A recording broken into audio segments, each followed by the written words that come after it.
ជំរាបសួរសួស្តីអ្នកទាំងអស់គ្នាខ្ញុំឈ្មោះ Sigma Welcome to Basic Human Talk កាលពីពេលថ្មីនេះ Dr. Jane Goodall បានទទួលមរណភាពកាលពីខែ10ថ្ងៃទី1ឆ្នាំ2025ថ្មីកន្លងទៅនេះហើយគាត់បានទទួលមរណភាពនៅអាយុ91ឆ្នាំហើយបើសិនជាអ្នកទាំងអស់គ្នាអត់ស្គាល់ថា Dr. Jane Goodall ជាអ្នកណាទេសូមមើលវីដេអូនេះខ្ញុំនឹងនិយាយត្រួសពីជីវប្រវត្តិរបស់គាត់ហើយនឹងស្នាដៃជាច្រើនដែលគាត់បានកសាងមុនពេលដែលគាត់ទទួលមរណភាពខ្ញុំស្រឡាញ់និងចូលចិត្ត Dr. Jane ខ្លាំងមែនទែនតាំងពីនៅក្មេងៗមែន Dr. Jane Goodall គឺជាមនុស្សដែលចូលចិត្តសត្វតាំងពីនៅក្មេងមែនកាលពីនៅក្មេងៗគាត់មានសត្វមឿនសត្វឆ្កែសត្វចិញ្ចឹមរបស់គាត់នៅក្នុងផ្ទះហើយគាត់គឺជាក្មេងម្នាក់ដែលស្រឡាញ់សត្វហើយតាំងពីអាយុក្មេងៗគាត់មានកូនចិត្តមួយចង់ទៅលេងអាហ្វ្រិកាដើម្បីដើរក្នុងព្រៃហើយសរសេរសៀវភៅអំពីជីវិតនៅក្នុងព្រៃជាមួយនឹងសត្វគាត់ចេះតែមានកូនចិត្តមួយតាំងពីក្មេងហើយចេះតែប្រាប់អ្នកជុំវិញខ្លួនគាត់តាំងពីក្មេងថានៅពេលដែលគាត់ធំឡើងគាត់នឹងទៅអាហ្វ្រិកាហើយកាលពី90ឆ្នាំជាងមុនយើងដឹងហើយថាប្រទេសអាហ្វ្រិកាមិនមែនទលំទលាយដូចឥឡូវយើងគ្រប់គ្នាស្គាល់ថាអាហ្វ្រិកានៅណាឯងអញ្ចឹងទៅនៅពេលដែលគាត់ចេះតែរំលឹកថាគាត់ចង់ទៅអាហ្វ្រិកាអ្នកជុំវិញខ្លួនក៏អត់សូវចាប់អារម្មណ៍ទេហើយយល់ថាអានឹងជាក្មេងៗនិយាយធម្មតាអញ្ចឹងទៅអ្នកទាំងអស់គ្នាចាំរឿងTarzanដែលជាក្មេងដែលត្រូវពុកម្ដាយស្លាប់ចោលហើយត្រូវបានយកស្វាធំទៅចិញ្ចឹមក្នុងព្រៃហើយតួឯកស្រីក្នុងរឿងហ្នឹងគឺឈ្មោះ Jane ដោយ Dr. Jane អញ្ចឹងហើយគាត់និយាយថាកាលពីក្មេងៗគាត់ចេះតែលួចច្នៃថាTarzan ហ្នឹងរៀបការជាមួយនឹងJane ដែលខុសហើយក៏ប៉ុន្តែTarzanទៅរៀបការមួយគាត់វិញ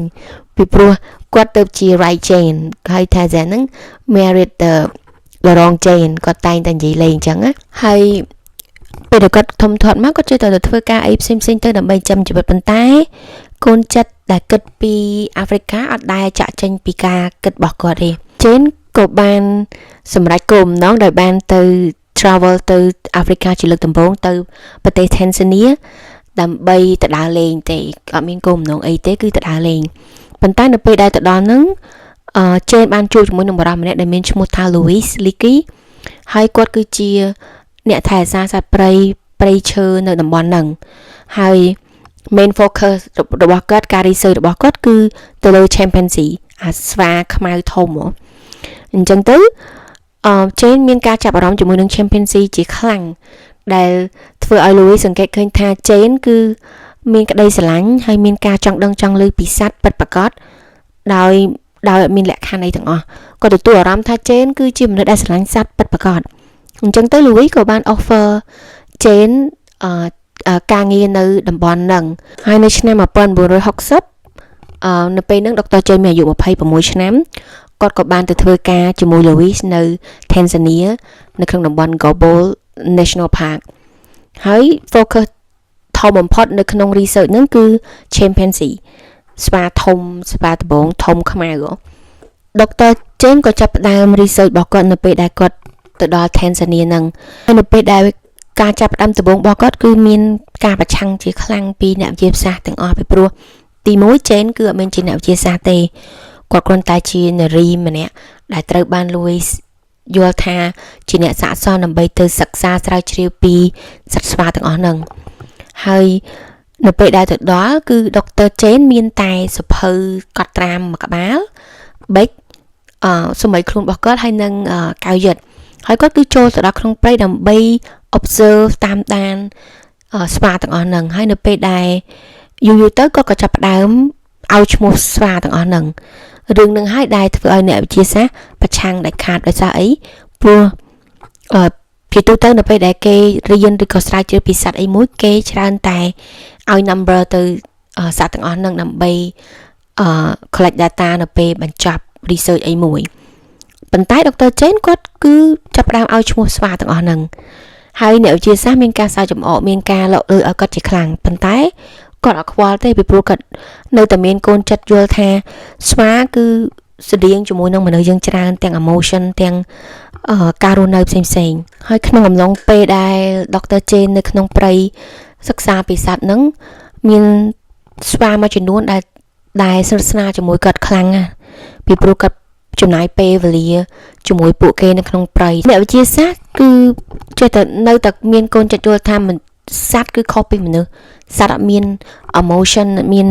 ការយល់ដឹងការរស់នៅដូចជាមនុស្សទេអញ្ចឹងទៅគេនៅតែប្រឆាំងដាច់ខាតថាដុកទ័រជេនមិនគួរឲ្យឈ្មោះសត្វទាំងអស់ហ្នឹងទេហើយគេក៏បន្តលក់លើយឲ្យគាត់ចឹងទៅប៉ុន្តែមានស្វា3បន្ទាប់ពីជេនបាននៅក្នុងព្រៃជាមួយពួកគេទាំងអស់ហ្នឹងមានស្វា3ដែលធ្វើឲ្យការយល់ឃើញការប្រឆាំងទាំងអស់ហ្នឹងគឺបាត់សូន្យទាំងអស់ហ្មងស្វាមួយក្នុងចំណោម3មានឈ្មោះដែលដុកទ័រជេនឲ្យឈ្មោះថា David ហ្នឹងបានយក make sure ដើម្បីទៅចាក់យកសត្វល្អិតមកស៊ី David បានបង្ហាញថាការរស់នៅសកម្មភាពផ្សេងៗរបស់សត្វស្វាគឺស្តៀងនឹងមនុស្សច្រើនពួកគេអាចប្រើប្រាស់tool ហើយនឹង make tool ដើម្បីសម្រួលក្នុងជីវភាពរស់នៅរបស់គេហ្នឹងទី1ទី2គឺស្វាដែលមានឈ្មោះថា Flo ហើយមានកូនដែលឈ្មោះថា Fling ហ្នឹងគឺជា Flo ដែលជាម្ដាយហ្នឹងបានស្លាប់ហើយនៅពេលដែល Flo ស្លាប់ Fling គឺចាប់ផ្ដើមទៅរុញម្ដាយទៅលើកដៃម្ដាយដើម្បីមកចង់ឲ្យលេងជាមួយគេអញ្ចឹងណាប៉ុន្តែនៅពេលដែលសង្កេតយូរទៅ Fling ដឹងថាម្ដាយគេអត់ត្រឡប់មកវិញទេអញ្ចឹងទៅlong story short គឺ Fling គឺស្លាប់ដោយសារតែ broken heart ពីការស្លាប់របស់ម្ដាយរបស់ខ្លួននឹងហើយជា ground breaking មួយដែលដុកទ័រជេនបានបញ្ជាក់ថាស្វាគឺពិតជាមាន emotional affection ការយល់ដឹងផ្សេងជាច្រើនដែលស្តៀងនឹងមនុស្សខ្លាំងមែនទែនដុកទ័រជេនបានបង្កើត foundation 2ធំហើយ foundation ទី1មានឈ្មោះថា Jane Goodall ហើយ foundation នេះគឺ focus ធំបំផុតគឺទៅលើការស្រាវជ្រាវ research ផ្សេងទៅនឹងស្វាធំនឹងឯងហើយ foundation ទី2នឹងមានឈ្មោះថា Root and Shoot ហើយ foundation ទី2របស់គាត់នឹងគឺគាត់ focus ទៅលើក្មេងៗដើម្បីឲ្យក្មេងៗនឹងមានកម្លាំងចិត្តមានការលើកទឹកចិត្តដើម្បីទៅចង់ចេះចង់ដឹងចង់ស្វែងយល់អំពីមនុស្សសត្វហើយសត្វនឹងគឺមិនចំពោះតែ chimpanzee តែមួយមុខទេគឺគ្រប់សត្វទាំងអស់នៅលើផែនដីគាត់ចង់ឲ្យក្មេងៗមានកម្លាំងចិត្តហើយនឹងមានឱកាសក្នុងការបង្ហាញសកម្មភាពផ្សេងដើម្បីជួយថែរក្សាការពារនិងបណ្ដុះបណ្ដាលrelationship រវាងមនុស្សសត្វហើយនិងធម្មជាតិហើយ foundation នេះដែរគឺបានគ្រប់គ្រងក្មេងៗរហូតដល់60ប្រទេសជាងហើយ Dr. Jane Goodall គឺគាត់បាន dedicate ជីវិតរបស់គាត់ស្ទើរតែទាំងស្រុងគឺ60ឆ្នាំជាងហ្នឹងគឺ travel around the world គាត់ travel 300ថ្ងៃជាងក្នុងមួយឆ្នាំមកហើយគាត់ travel ហ្នឹងគឺគោលបំណងចង់ឲ្យរវាងវិទ្យាសាស្ត្រហើយនឹងមនុស្សជាតិដើម្បីផ្សារជាប់គ្នាកុំឲ្យអាកម្លាតនឹងវាឆ្ងាយធំពេកពីព្រោះវិទ្យាសាស្ត្រពិតជាសំខាន់ obviously យើងត្រូវការ data អីផ្សេងដើម្បីក្នុងការស្រាវជ្រាវប៉ុន្តែនៅពេលដែលវិទ្យាសាស្ត្រវាឃ្លាតឆ្ងាយខ្លាំងពេកពីមនុស្សជាតិធ្វើឲ្យយើងអត់យល់ហើយអត់ចង់ថែរក្សាសត្វព្រោះយល់ថាមនុស្សជីវិតមានន័យជាងសត្វនិងធម្មជាតិទាំងអស់ហ្នឹងហើយគាត់គឺ travel 300ថ្ងៃជាងក្នុងមួយឆ្នាំរយៈពេល60ឆ្នាំហ្នឹងគឺគោលបំណងគឺ advocate give lecture raise awareness ផ្សេងទាក់ទងនឹងសត្វព្រៃហើយនឹងការប្រែប្រួលអាកាសធាតុផ្សេងពីព្រោះគាត់ចេះតែចង់រំលឹកយើងថាលើយើងបើសិនជាអត់មានវិធម្មជាតិអត់មានសត្វអត់មានអីទេគឺអាចរស់បានទេគាត់ចង់ឲ្យយើងសង្កត់ធ្ងន់នឹងការថែរក្សាសត្វព្រៃថែរក្សាធម្មជាតិឲ្យបានខ្លាំងមែនទែនពីព្រោះបើសិនជាយើងអត់ធ្វើឥឡូវហ្នឹងទេក្មេងៗជំនាន់ក្រោយនឹងអាចនឹងមានបញ្ហានៅក្នុងការរស់នៅ fun fact ពី Dr. Jane គឺនៅពេលដែលគេសួរថាតើគាត់ស្រឡាញ់សត្វអីហើយអ្នកសួរហ្នឹងគឺយល់ថាគឺ 100% យល់ថាចម្លើយរបស់គាត់គឺ chimpanzee អាស្វាធំហ្នឹងដោយសារអីគាត់ចំណាយពេល60ឆ្នាំជាងដើម្បីសិក្សាជ្រៅជ្រៅពីស្វាធំហ្នឹងចម្លើយរបស់គាត់ប្រកាសជា chimpanzee ហើយប៉ុន្តែ to the surprise គឺគាត់ឆ្លើយថាឆ្កែគាត់ថាគាត់គឺការលះបង់ស្រាវជ្រាវទៅលើសត្វស្វាធំប៉ុន្តែសត្វដែលគាត់ស្រឡាញ់ហើយយល់ថាសត្វនឹងស្រឡាញ់គាត់វិញគឺឆ្កែហើយចម្លើយហ្នឹងគឺ surprise មែនទែនទាំងខ្ញុំទាំងអ្នកសួរហ្នឹងគឺភ្ញាក់ដូចគ្នាដែរព្រោះយើងគិតថាមនុស្សម្នាក់ដែលចំណាយពេលពេញមួយជីវិតស្រាវជ្រាវទៅលើសត្វស្វាធំហ្នឹង ប្រកាសជាស្រឡាញ់ស្វាធំហ្នឹងហើយប៉ុន្តែគាត់ថាគាត់ស្រឡាញ់ឆ្កែហើយឆ្កែគឺស្រឡាញ់យើងដោយគ្មានលក្ខខណ្ឌអីទាំងអស់ហើយរឿងមួយទៀតពី Dr. Jane ដែលខ្ញុំយល់ថាវា interesting ដែរហ្នឹងគឺគាត់មានជំងឺមួយដែលគេហៅថា facial blindness មានន័យថាគាត់មានការពិបាកខ្លាំងក្នុងការចំណាំមុខអ្នកដែលគាត់ជួបហើយ Dr. Jane គាត់ថាអាចជំងឺហ្នឹងធ្វើឲ្យគាត់មានផលពិបាកខ្លាំងណាស់ដោយសារអីពេលខ្លះគាត់ជួបមនុស្សដែលគាត់ធ្លាប់ជួបពីមុនហើយប៉ុន្តែអត់ស្គាល់គេអញ្ចឹងទៅគាត់ខំប្រឹងនិយាយឲ្យធ្វើដូចជាគាត់ស្គាល់គេហើយចាំគេអញ្ចឹង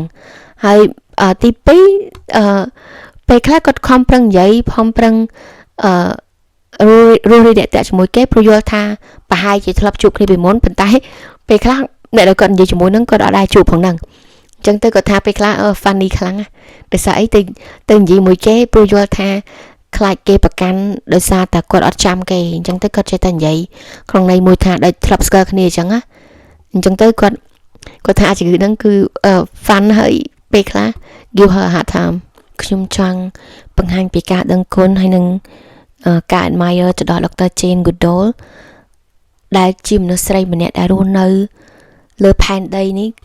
រយៈពេល91ឆ្នាំពេញលេញហើយមាន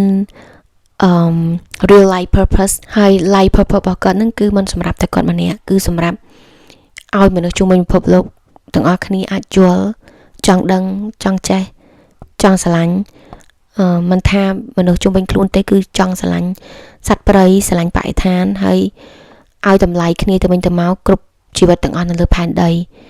ហើយខ្ញុំយល់ថាហ្នឹងគឺជា purpose មួយដែលគួរតែគោរពគួរតែឲ្យតម្លៃហើយនឹងគួរតែ honor ហើយ claim មួយដែល Dr. Jane បាននិយាយគឺគាត់និយាយថា